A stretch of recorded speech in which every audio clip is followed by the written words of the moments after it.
atau kama qal, hadis riwayat Ibnu Majah dengan isnad yang sahih daripada Umar bin Al-Khattab radhiyallahu anhu. Dia kata satu hari dia keluar pergi ke masjid Nabi sallallahu alaihi wasallam, Masjid Madinah. Sayyidina Umar dia kata satu hari dia saja keluar pergi ke masjid, bukan waktu semayang. Dia saja keluar pergi ke masjid nak i'tikaf. Fawajada Mu'az bin Jabal. Bila dia sampai, dia tengok ada satu orang duduk di tepi kubur Nabi sallallahu alaihi wasallam menangis. Bila Umar sampai di masjid, dia nampak ada satu orang duduk di tepi kubur Nabi duduk menangis. Faqala Umar pergi dekat dia. Umar tengok, oh, Mu'az bin Jabal. Ini bukan kecil anak, ini bukan sahabat kecil. Dalam ramai-ramai sahabat, dia jadi sahabat besar kepada Nabi sallallahu alaihi wasallam, sehingga Nabi pilih dia untuk jadi guru untuk mengajar umat Islam lain di tempat lain. Bila Umar sampai, Umar tengok Mu'az duduk menangis di tepi kubur Nabi. Umar kata dekat dia, ma yubkik. Umar kata, wahai Mu'az, pasal apa menangis ni? Kata Mu'az, yubkini syai'un sami'tuhu min Rasulillah sallallahu alaihi wasallam. Dia kata aku menangis ni kerana aku teringat benda yang aku dengar daripada Nabi sallallahu alaihi wasallam. Sami'tu Rasulullah sallallahu alaihi wasallam yaqul. Dia kata aku dengar Nabi sallallahu alaihi wasallam bersabda. Nabi kata inna yasirar riya'i syirk. Nabi kata seringan-ringan, semudah-mudah riya' itu syirik. Nabi kata kalau kita buat apa satu benda, amalan, ada teringat dalam hati kita nak tunjuk ke orang, Nabi kata itu syirik. Sedangkan syirik itu dosa besar. Sedangkan syirik itu dosa Allah tak ampun.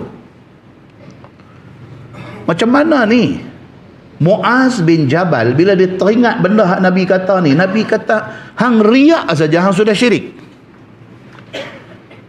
Bila dia teringat benda tu, dia jadi takut, menangis dia. Tuan, hak kita duk baca di Masjid Abdullah Fahim tu, sahabat-sahabat bila turun ayat cerita apa yang terlintas dalam hati dikira dosa dan pahala, tak boleh tidur mereka. Para sahabat Nabi ridwanullah alaihim ajma'in, yang kata sahabat Nabi ni bila turun mai satu ayat Quran, ayat tu kata semua hak terlintas dalam hati pun Tuhan kira dosa pahala, tak boleh tidur sahabat-sahabat ni, takut. Mana boleh kita nak kontrol hati kita daripada ingatan tak elok? Mana boleh? Tak boleh kontrol. Kita tengok satu orang, dia lintas mai satu benda tak elok dalam hati. Kita tengok satu orang, lintas mai. Subhanallah. Sahabat tak boleh tidur dengan benda ni.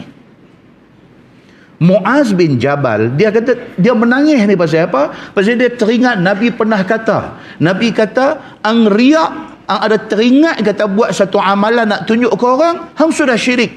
Dia ingat yang tu, menangis dia. Wa inna man 'ada lillahi waliyan faqad barazallaha bil muharabah. Yang kedua, dia kata dia duk ingat ni Nabi bagi tahu. Nabi kata mana-mana orang yang memusuhi awliya Allah, mana-mana orang yang memusuhi wali Allah. Wali Allah maksudnya orang yang rapat dengan Allah. Orang yang kita tengok dia, kita ingat akhirat. Itu wali Allah. Allah bagi dekat dia satu kelebihan, kita bila tengok dia, kita ingat akhirat. Kita tengok dia, kita ingat dosa kita banyak. Kita tengok dia, kita jadi insaf. Ini orang ada ciri-ciri wali Allah. Nabi SAW kata, wa inna man 'ada lillahi waliyan faqad barazallaha bil muharabah. Nabi kata barang siapa dia memusuhi orang-orang macam ni, orang-orang saleh, orang-orang yang baik-baik, dia letakkan sebagai musuh dia, dia seolah-olah mengisytiharkan perang dengan Allah. Begitu. innallaha yuhibbul abrar al-atqiya al-akhfiya.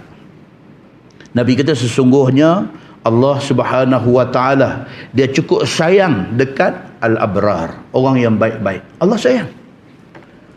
Orang yang tunjuk kata taat dekat dia, Allah sayang orang macam ni. Al-atqiya, orang-orang yang takwa, yang takut kepada Allah. Yang nak buat apa pun dia soal dulu, boleh buat ke tak boleh buat, salah ke tak salah dari segi agama. Ini orang ada takwa, dia ada takut. Orang mai kat dia, orang approach dia, orang ajak pergi buat satu-satu benda, nanti saat dia tanya dulu, okey ke benda ni, tak salah ke dari segi agama. Ini orang ada takwa. Allah suka orang macam ni. Al-akhfiya, dan Allah suka kepada orang-orang yang tersembunyi, yang tidak dikenali. Allah tak suruh kita jadi orang yang terkenal. Allah tak suruh kita susah payah usaha nak jadi famous. Allah tak suruh. Sebaliknya Nabi SAW kata Allah suka kepada al-akhfiya, daripada perkataan khafi, tersembunyi. Saya pernah sebut di masjid ni, dia jadi satu personality yang tersembunyi. Allah kenal dia, penduduk langit kenal dia, orang bawah tak kenal dia. Close-nya, rapatnya dia dengan Allah, hanya Allah yang tahu. Tengok dia biasa-biasa saja, orang biasa saja, main masjid, tak pernah dapat peluang duduk bercakap di mikrofon, tak pernah. Dia cuma ada dalam kalangan orang ramai, tapi dia Allah kenal. Dia every night without fail, tiap-tiap malam 4:30 5 pak mata buka, masuk pancong, Allahu Akbar. Dia orang macam ni, Allah kenal dia, Allah suka, Allah sayang kepada orang macam ni. Allazina idza ghabu lam yuftaqadu. Nabi kata yang dikatakan orang yang tersembunyi ni ialah orang yang kalau dia tak main, kalau dia tak ada siapa cari dia. Punya tak terkenalnya dia, kalau dia tak main majlis, orang tak tahu dia tak main. Dia ni Mr. Nobody. Orang tak kenal dia, orang tak kenal dia, Allah kenal dia. Nabi kata Allah sayang orang macam ni. Dia very low profile, tapi Tuhan kenal dia. Wa in hadaru lam yud'au wa lam yu'rafu. Nabi kata yang dikatakan personality yang tersembunyi ini, orang yang baik nama di sisi Allah tapi masyarakat tak kenal dia ni, dia kalau sekiranya dia main satu-satu majlis, orang tak kenal. Orang anggap dia biasa-biasa aja, dia tak ada apa. Tapi Allah Subhanahu wa taala kenal dia. Qulubuhum masabihul huda. Nabi kata orang-orang macam ni, hati mereka ni macam torchlight, macam lampu cahaya. Yakhrujuna min kulli ghabra'i muzlimah. Bila dia mai, dia suluh cahaya dalam gelap. Orang nampak dalam kegelapan itu. Muslimin dan muslimat yang dirahmati Allah sekalian, hadis itu sahih dari segi isnadnya. Muslimin dan muslimat yang dirahmati Allah sekalian, pengajaran dia apa dia? Satu, bagus kalau kita usaha untuk jadi orang yang hanya dikenali oleh Allah, tak perlu dikenali oleh orang ramai. Bagus kalau kita ingat macam tu. Tapi sayang manusia ni dia suka orang kenal dia.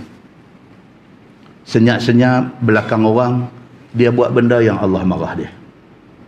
Depan orang dia portray diri dia, dia tunjuk diri dia ni satu orang yang religious, satu orang yang praktis agama depan orang, sehingga orang semua thumb up dekat dia. Dia ni bagus. Allah tak berkenan dia. Pasal apa? Sembunyi-sembunyi dia buat benda yang Allah murka. Tak mahu. Biar kita jadi orang yang manusia tak kenal kita, tapi Allah kenal kita. Tiap-tiap malam bangkit bermunajat kepada Allah Subhanahu wa taala. Baik. Yang kedua, lebih selamat dan lebih senang kita menjaga hati dan menjaga ikhlas kalau kita tak jadi orang yang terkenal. Senang kita nak jaga hati kita, nak semua senang. Pasal orang tak kenal kita, senang. Susah kita bila terlampau dikenali. Muslimin dan muslimat yang dirahmati Allah sekalian, yang penting apa dia? Mudah-mudahan Allah kenal kita.